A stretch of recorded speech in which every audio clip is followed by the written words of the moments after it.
नमस्कार बंधुओं। आज मैं एक नई विषय वस्तु के साथ आपके समक्ष उपस्थित हूँ। आज का हमारा टॉपिक है शाहजहां। मुगल कालीन भारत के विभिन्न बादशाहों के बारे में हम महत्वपूर्ण जानकारी आप तक पहुंचा चुके हैं और आज शाहजहां के बारे में मैं आवश्यक सूचनाएं आप तक पहुंचाना चाहता हूं, जो प्रतियोगी परीक्षाओं की दृष्टि से बहुत ही महत्वपूर्ण है, जिन पर अक्सर प्रश्न पूछे जाते हैं। तो आइए वीडियो शुरू करते हैं। वीडियो शुरू करें इससे पहले यदि आपने अभी तक हमारा चैनल सब्सक्राइब नहीं किया है तो सब्सक्राइब जरूर कर लीजिए, ताकि आपको बराबर सूचनाएं और वीडियो मिलते रहें। तो आइए वीडियो शुरू करते हैं। शाहजहां का जीवन परिचय। प्रथम चरण, उदीयमान व्यक्तित्व। शाहजहां के बारे में जो सूचनाएं मैंने तैयार की हैं वो हम 3 चरणों में आपके समक्ष पहुंचाएंगे। पहला चरण जो उसका होगा उसके जीवन का, वो है उदीयमान व्यक्तित्व। जिस समय वो युवा हो रहा है उसके जन्म से लेकर के युवावस्था तक की कहानी इसमें बताई जाएगी, महत्वपूर्ण सूचनाएं बताई जाएंगी। और उसके बाद फिर दूसरे चरण में बताएंगे कि उसके व्यक्तित्व का चरमोत्कर्ष कैसे हुआ, कैसे उसको शक्ति प्राप्त हुई, कैसे उसने शासन किया। और तीसरे चरण में बताएंगे उसकी दर्द भरी दास्तान। तो आइए पहला चरण शुरू करते हैं। पहले चरण में सबसे पहले हमें ये जानना होगा कि आखिर शाहजहां कौन था। तो शाहजहां का जन्म जो 5 जनवरी 1592 ईस्वी को लाहौर पाकिस्तान में हुआ था। जहांगीर ने लाहौर को अपनी राजधानी बनाया था मुगल साम्राज्य की, और वहीं पर शाहजहां का जन्म हुआ था। इनके पिता का नाम जहांगीर था और मां का नाम मानवती बाई लाल साहिबा था, जिनको कुछ इतिहासकारों ने जगत गोसाई के नाम से भी उद्धृत किया है और कुछ इतिहासकारों ने इनका नाम जोधाबाई भी लिखा है, क्योंकि ये जोधपुर के राजा उदय सिंह की पुत्री थी और जोधपुर राज्य की राजकुमारी थी, इसलिए इनको जोधाबाई भी कहते हैं। कभी कभी एक बड़ा कंफ्यूजन हो जाता है, भ्रम हो जाता है कि सलीम यानी जहांगीर की मां का नाम भी जोधाबाई था और पत्नी का नाम भी जोधाबाई था। तो यहाँ पर मैं बात बिल्कुल स्पष्ट कर दूं कि जो उनकी मां थी जोधाबाई, वो राजा भारमल, आमेर की राजा भारमल की पुत्री थी, तो वो आमेर की राजकुमारी थी। और जो उनकी पत्नी थी वो जोधपुर के राजा उदय सिंह की पुत्री थी, इसलिए वो जोधपुर की राजकुमारी थी। इसीलिए कुछ इतिहासकारों ने उनकी पत्नी का नाम भी जोधाबाई उद्धृत किया है। वैसे जहांगीर के 12 बेगमें थीं, उसने 12 निकाह या विवाह किए थे, तो इसलिए कई रानियों के नाम अलग अलग हैं।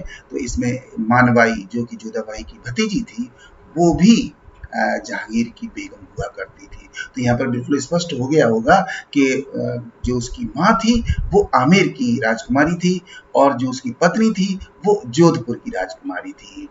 ठीक है।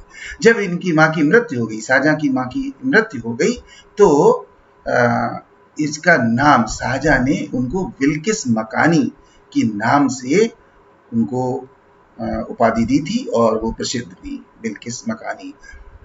अनेक इतिहासकारों ने इसका उल्लेख किया है।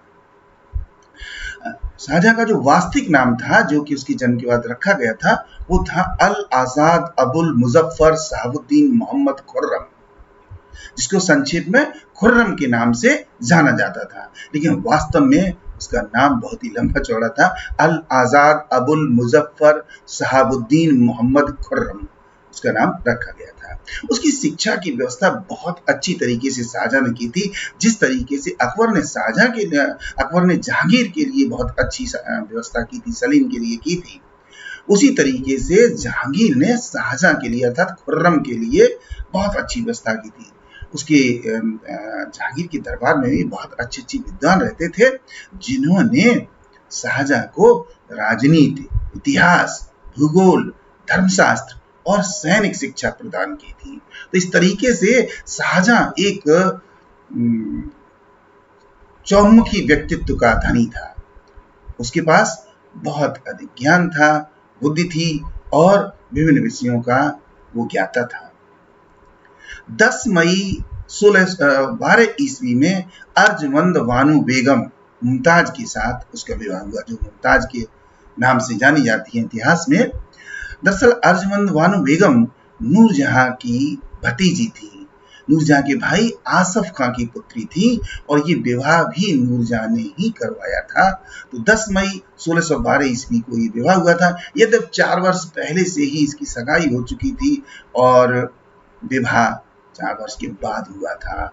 और वही अर्जुमंद बानो बेगम मुमताज के नाम से इतिहास में प्रसिद्ध होती हैं। शाहजहां के जीवन की जो आगे की कहानी है वो है कि जिस समय जहांगीर बादशाह था उस समय खुर्रम यानी खुर्रम को भेजा गया था दक्षिण अभियान के लिए। और जब दक्षिण भारत में अनेक स्थानों पर कब्जा करने के बाद जब उसने मुगल साम्राज्य में उनको मिला दिया तो जहांगीर ने प्रसन्न होकर के खुर्रम को शाहजहां की उपाधि प्रदान की थी। तब से वो शाहजहां के नाम से जाना गया था, जो कि पहले खुर्रम के नाम से जाना जाता था। शाहजहां को जहांगीर ने मनसबदार बनाया था। तो 1607 ईस्वी से 1615 ईस्वी तक वो एक सशक्त मनसबदार के रूप में रहा। तो 1607 में उसको 8000 का मनसबदार दिया गया था, जो बाद में 10,000 कर दिया गया, फिर 12,000 कर दिया गया, फिर 14,000 कर दिया गया और इसके बाद अंत में जब 1615 तक वो 30,000 तक का मनसबदार हो गया था। कहने का मतलब है कि शाहजहां की शक्ति बहुत ज्यादा बढ़ गई थी। जब शक्ति बहुत ज्यादा बढ़ गई थी तो उसने फिर प्रयास किया, जिस तरीके से सलीम ने विद्रोह किया था उसी तरीके से शाहजहां ने भी विद्रोह की राह अपना ली और 1622 ईस्वी से लेकर के 1627 ईस्वी तक लगातार वो जहांगीर के आदेशों का पालन उसने नहीं किया और बराबर साजिश करने लगा कि सिंहासन प्राप्त करने के लिए, राजगद्दी को प्राप्त करने के लिए। तो ये जो 5 वर्ष का समय था ये बहुत ही षड्यंत्रों का समय था और इसमें नूरजहां प्रयास कर रही थी अपने दामाद शहरयार को बादशाह बनाने की और आसफ खां जो कि खुर्रम का ससुर था, है ना, वो प्रयास कर रहा था खुर्रम को बादशाह बनाने की। कहने का मतलब है जिन भाई बहनों ने पहले साजिश करके मुगल साम्राज्य में अपना वर्चस्व स्थापित किया और बाद में वही आपस में दुश्मन बन गए क्योंकि अपने अपने दामाद को बादशाह बनाना चाहती थी। अब जहांगीर बीमार पड़ गया और जहांगीर की जब मृत्यु हो गई तो खुर्रम के भतीजे को नाम मात्र के लिए शासक बनाया गया। आसफ खां इस समय लाहौर में था और जबकि शाहजहां दक्षिण में गया हुआ था तो जैसे ही जहांगीर की मृत्यु हुई शाहजहां की सूचना प्राप्त करके आसफ खां ने दावर बख्श को नाम मात्र के लिए शासक बना दिया। इसीलिए इतिहास में इनको बलि का बकरा कहा जाता है, दावर बख्श को। और बाद में जब खुर्रम वहां पर पहुंच गए तो खुर्रम ने आसफ खां की मदद से गद्दी प्राप्त कर ली और आसफ खां ने अपने दामाद को गद्दी पर बिठाने के लिए जितने भी परिवारजन थे जो कि खुर्रम के खिलाफ थे उन सब भाई भतीजों को मौत के घाट उतार दिया। और इस तरीके से सारी अड़चनें जब दूर हो गई तो खुर्रम को गद्दी पर बिठाया गया। तो इस तरीके से खुर्रम ने जो अपनी शक्ति बढ़ाई थी वो शक्ति अब सबसे पहले अपने परिवार के काम आई और परिवार को तहस नहस कर दिया गया। और इसके साथ ही शाहजहां के जीवन का दूसरा चरण शुरू होता है, द्वितीय चरण, जीवन का चरमोत्कर्ष। ये शाहजहां के जीवन का चरमोत्कर्ष होता है जब तमाम भाई भतीजों का कत्ल करवा देने के बाद 14 फरवरी 1628 ईस्वी को बड़ी शान और शौकत के साथ शाहजहां गद्दी पर बैठता है। तो ये खुर्रम के लिए वास्तव में शाहजहां बनने का समय था, उसके लिए तो गौरवपूर्ण समय था, लेकिन उसके परिवार का नाश हो चुका था। और जब वो गद्दी पर बैठा, सिंहासन पर बैठा, तो उसने एक भव्य उपाधि धारण की। उपाधि थी अबुल मुजफ्फर साहिब किरान सानी शाहजहां बादशाह गाजी। एक बार फिर से, अबुल मुजफ्फर साहिब किरान सानी शाहजहां वादशाह गाजी, इतनी बड़ी उसने उपाधि धारण की थी और जिसको संक्षेप में बादशाह शाहजहां कहा गया। आसफ खां, जिसने कि शाहजहां को गद्दी पर बिठाने में महत्वपूर्ण भूमिका अदा की थी, जो कि शाहजहां का स्वयं ससुर भी था, उसको उसने 8,000 का मनसब दिया और उसको खाने खाना की उपाधि दी और उसके साथ ही उसको अपना वजीर बना लिया, अर्थात प्रधानमंत्री बना लिया। यानी सारे महत्वपूर्ण कार्य शाहजहां के महत्वपूर्ण कार्य आसफ खां के द्वारा किए जाने लगे। यानी ये आसफ खां की शक्ति का भी चरमोत्कर्ष था और शाहजहां की शक्ति का भी चरमोत्कर्ष था। और उसने अपने गौरव को बढ़ाने के लिए तख्ते ताउस और कोहिनूर हीरा, तख्ते ताउस उसने एक सिंहासन बनवाया जो सोने चांदी और हीरे जवाहरात से जड़ा हुआ था। उसका काफी वजन था, उसकी लंबाई चौड़ाई क्या थी, उसके बारे में और इतिहास क्या है, इसके लिए हम अलग से वीडियो लाएंगे। तख्ते ताउस के ऊपर एक वीडियो बनाएंगे और कोहिनूर हीरे के ऊपर वीडियो बनाएंगे, जिसमें पूरी ऐतिहासिक जानकारी देंगे कि कोहिनूर हीरा कहाँ से प्राप्त हुआ था, कितने दिनों तक शाहजहां के पास रहा, कितने दिनों तक औरंगजेब के पास रहा, फिर उसको कौन ले गया, फिर वो कहाँ गया और आजकल कहाँ है, किस स्थिति में, सारी बात बताएंगे। उसके लिए आपको हमारा अगला वीडियो देखना पड़ेगा, जिसमें हम कोहिनूर हीरे के ऊपर बात करेंगे और तख्ते ताउस के ऊपर बात करेंगे। तो शाहजहां ने बड़ी भव्यता के साथ ये मयूर सिंहासन बनवाया था तख्ते ताउस, जिसमें कोहिनूर हीरा लगवाया था, जो उसकी दुनिया का बेशकीमती हीरा माना जाता था उस समय, वो लगवाया था। तो ये था शाहजहां के जीवन का चरमोत्कर्ष। अब शाहजहां ने गद्दी पर बैठने के बाद कौन कौन से प्रमुख कार्य किए? यूं तो उसने बहुत सारे युद्ध लड़े, बहुत साम्राज्य का विस्तार किया, सब कुछ किया, लेकिन उसके साथ ही कुछ उसने ऐसे कार्य किए जिसके कारण से शाहजहां के शासनकाल को मुगल शासन का स्वर्ण युग कहा जाता है। इस पर भी हम अलग से एक वीडियो बनाएंगे, लेकिन यहाँ पर सामान्य सूचनाएं जो आप तक पहुंचानी है। उसने भव्य इमारतें बनवाई, दिल्ली में लाल किला बनवाया, जामा मस्जिद बनवाई, दीवाने आम, दीवाने खास, आगरा में अनेक इमारतें बनवाई, मोती मस्जिद बनवाई और ताजमहल बनवाया, जो कि समस्त विश्व में विख्यात है। दुनिया का जो 7वां अजूबा कहलाता है, जो 7 आश्चर्यजनक चीजें हैं दुनिया की, उनमें से एक ताजमहल है। इसका निर्माण शाहजहां ने ही करवाया था। मुमताज महल, उनकी मृत्यु एवं ताजमहल का निर्माण 1631 ईस्वी में मुमताज की मृत्यु हो गई थी। शाहजहां और मुमताज की जो मोहब्बत है वो सारी दुनिया में विख्यात है। शाहजहां इतनी मोहब्बत करता था कि उसके बहुत संतानें पैदा हुई। मुमताज की 14 संतानें पैदा हुई, जिसमें से केवल 6 जीवित बची थी। और इस बार जो 14वीं संतान पैदा हुई, उस समय वो बहुत बीमार पड़ गई। जहां आरा ने दौड़कर अपने पिता को सूचना दी है कि माँ की तबीयत बहुत खराब है, तो हकीम को बुलाया गया। और उस समय जो राज वैद्य थे, यानी दरबार के हकीम थे, उन्होंने सारे प्रयास किए और प्रसव कराने की पूरी कोशिश की, लेकिन इसके बावजूद भी मुमताज को नहीं बचाया जा सका।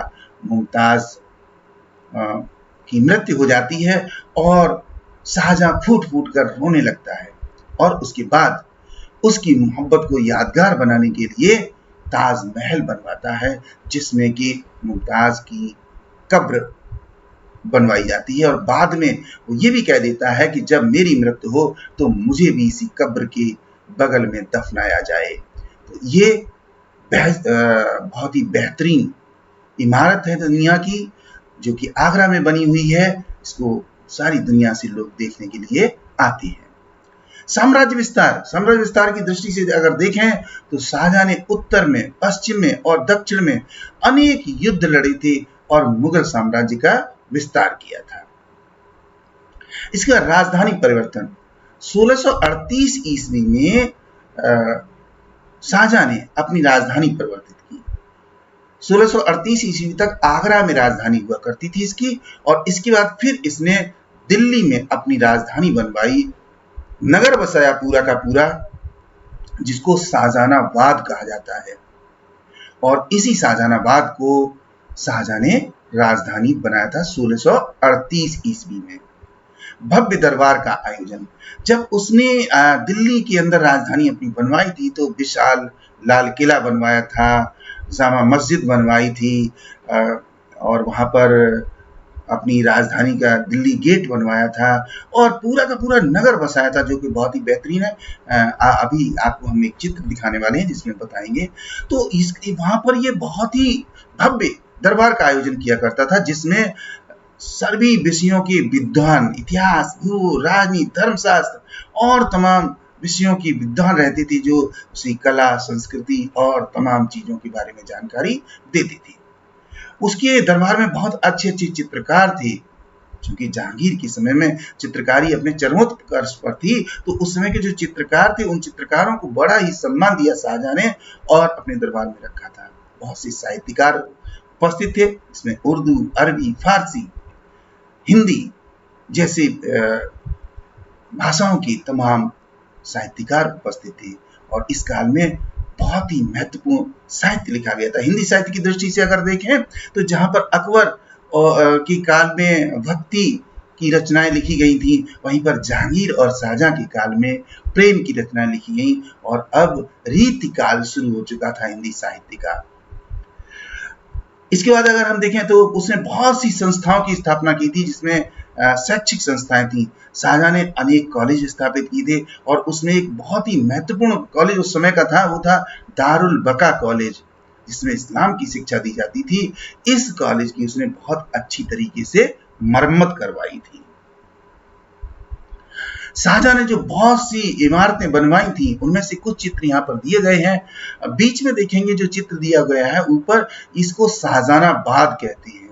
तो शाहजहानाबाद आप देख रहे हैं, एक दूर से लिया गया विहंगम चित्र है, जिसमें बीच में लाल किला दिखाई देता है, चारों ओर सड़क दिखाई देती है और उसके बीच में नाला दिखाई देता है। ये सुरक्षा की दृष्टि से बहुत ही मजबूत बनाया गया था। इसकी दीवारें बहुत चौड़ी थी, लाल पत्थर से बनी हुई थी और इसके अंदर दीवाने आम, दीवाने खास और मस्जिद इत्यादि सारी की सारी इमारतें हुआ करती थी। बाईं और बगल में एक भव्य इमारत दी गई है, जिसमें आप देख रहे हैं चबूतरे के ऊपर मीनारें बनी हुई हैं और सामने मेहराबदार दरवाजे दिखाई दे रहे हैं। बीच में एक बहुत ही सुंदर मेहराबदार दरवाजा बना हुआ है और उसके ऊपर गुम्बद दिखाई दे रहे हैं, जो कि मुगल वास्तुकला की उस समय की विशेषताएं थी, जिनमें गुम्बद होते थे, मेहराब होते थे। ये उस समय की विशेषताएं होती थी और मीनारें हुआ करती थी। बीच में आप नीचे जो देख रहे हैं वो किले की बाहरी दीवार है और यहाँ पर एक दरवाजा दिखाई दे रहा है। यहाँ पर आप देखेंगे ऊपर सुरक्षा की दृष्टि से किस तरीके से खिड़की जैसे छिद्र बनाए गए हैं, जहां से आसानी से बंदूकें चलाई जा सकती थी, हथियार चलाए जा सकते थे और किले की रक्षा की जा सकती थी। और इसके बाद देखेंगे हमारे देश का गौरव लाल किला। लाल किले का ये प्राचीर है, जहां पर प्रतिवर्ष हमारे राष्ट्रीय दिवसों पर झंडा ध्वज फहराया जाता है, जैसा कि तिरंगा आपको दिखाई दे रहा है। ये सारी की सारी भव्य इमारतें शाहजहां के द्वारा बसाई गई थी और ये पूरा का पूरा शाहजहानाबाद की कुछ इमारतों की चित्र यहाँ पर प्रस्तुत किए गए हैं, जिनसे आप समझ सकते हैं कि शाहजहां ने वास्तुकला में कितनी रुचि दिखाई थी और किस तरीके से इमारतें बनवाई थी। और अब बात करते हैं शाहजहां के जीवन का अंतिम चरण, उसकी दर्द भरी दास्तान, जिसमें शाहजहां शासन कर ही रहा था कि 1657 ईस्वी में उसके बेटों का दिमाग घूम गया और बेटों ने गद्दी को पाने के लिए संघर्ष करना शुरू कर दिया। तो उत्तराधिकार के लिए संघर्ष शुरू हो गया 1657 ईस्वी में। शाहजहां के जो बेटे थे, खासतौर से 4 बेटे थे, औरंगजेब, दारा शिकोह, एरियार और जो उसके बेटे थे, उन्होंने आपस में संघर्ष शुरू कर दिया और 5 युद्ध हुए। शाहजहां के बेटों में गद्दी पाने के लिए 5 भयंकर युद्ध हुए और इन युद्धों के अंदर तमाम परिवारजन मारे गए। केवल औरंगजेब जीवित बचा उसके भाइयों में, और उस औरंगजेब ने क्या काम किया, शाहजहां को बंदी बना लिया। 18 जून 1658 ईस्वी के दिन शाहजहां को बंदी बना लिया गया और बंदी बनाकर आगरा के किले में रख दिया गया। जैसा कि उसने निवेदन किया था और उसने कहा मुझे ऐसी जगह पर रख दीजिए जहां से मैं प्रतिदिन उठकर सुबह को ताजमहल के का दीदार कर सकूं। ये शाहजहां ने निवेदन किया था अपने बेटे औरंगजेब से, इस जिसको कि स्वीकार कर लिया गया था और आगरा के किले के एक कमरे में, एक कोठरी में इसको बंद कर दिया गया था, जहां पर वो 8 साल तक बंदी रहा था। इसके पुत्रों में भीषण संघर्ष और मारकाट, बंदी बनाने के बाद भी मारकाट खत्म नहीं हुई थी और भयंकर मारकाट हुई। 5 बार युद्ध हुए जिसमें औरंगजेब को विजय प्राप्त हुई और औरंगजेब गद्दी पर बैठा। जहां आरा के साथ विवाद हुआ और शाहजहां के कई संतानें थी, उसकी 2-3 बेटियां थी, जिसमें से एक बेटी जहां आरा थी, जो कि अपने पिता से बहुत प्रेम करती थी, उसके साथ में रहती थी और जिस समय वो 8 वर्ष तक बंदी रहा था उस समय केवल जहां आरा ही उसकी मदद को उपस्थित रहती थी। तो कुछ इतिहासकारों ने तो इसे पिता और पुत्री की एक बेहतरीन दास्तान के रूप में प्रस्तुत किया है, मगर कुछ इतिहासकारों ने उसके संबंधों पर उंगली उठाई है और उन्होंने यहाँ तक लिखा है कि शाहजहां और जहां आरा के संबंध पवित्र नहीं थे। यद्यपि इतिहासकार इसमें एक मत नहीं है, कुछ जो विदेशी इतिहासकार हैं वो बहुत ज्यादा आलोचना करते हैं शाहजहां की इस बात के लिए, लेकिन इसमें सच्चाई क्या है ये हमें जानने की बहुत ज्यादा आवश्यकता नहीं है। लेकिन हाँ, इतिहासकारों के मत इसमें अलग अलग हैं। और इस तरीके से शाहजहां 8 वर्ष तक बंदी रहा और उसके बाद 31 जनवरी 1666 ईस्वी को 74 वर्ष की उम्र में शाहजहां का देहांत हो गया। तो इस तरीके से शाहजहां मृत्यु को प्राप्त हुआ, जिसने कि हिंदुस्तान को गौरवपूर्ण इतिहास प्रदान किया, शासन प्रदान किया। इसीलिए उसके काल को स्वर्णिम युग कहा जाता है मुगल इतिहास का।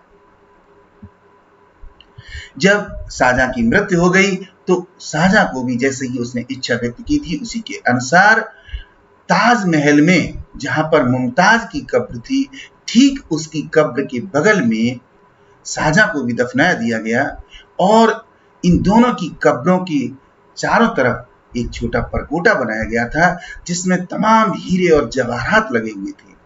जब अंग्रेजों ने भारत पर शासन किया तो वे तमाम हीरे और जवाहरात वो निकाल करके ले गए। ताजमहल अपनी नक्काशी के लिए, अपनी खूबसूरती के लिए सारी दुनिया में विख्यात है। इसीलिए इसको द प्राइड ऑफ इंडिया कहा जाता है, दुनिया का 7वां अजूबा कहा जाता है और दुनिया से बहुत सारे लोग इसको देखने के लिए आते हैं। तो ये थी शाहजहां के बारे में महत्वपूर्ण जानकारी जो मैंने आप तक पहुंचाई है। उम्मीद करता हूं कि जानकारी आपको बहुत अच्छी लगी होगी, लेकिन इसके साथ ही मैं आपको ये जानकारी दे दूं कि आगे हमारे 2-3 वीडियो और आएंगे जिसमें शाहजहां के बारे में और बेहतरीन जानकारी हम आपको देंगे। उसकी तख्ते ताउस के बारे में देंगे, कोहिनूर हीरे के बारे में देंगे, उसकी काल को स्वर्ण युग क्यों कहा जाता है इसके बारे में बताएंगे। तो ये वीडियो हमारे आने वाले जरूर देखिए, आपको बहुत ही महत्वपूर्ण जानकारियां मिलेंगी। और यदि आपने हमारा चैनल अभी तक सब्सक्राइब नहीं किया तो सब्सक्राइब जरूर कर लीजिए। और बहुत ही मेहनत के साथ वीडियो बनाए जाते हैं, इसलिए लाइक और शेयर करना मत भूलिएगा। ओके, आपने हमारा वीडियो देखा इसके लिए बहुत बहुत धन्यवाद। Thank you very much. Good luck, good bye, जय हिंद।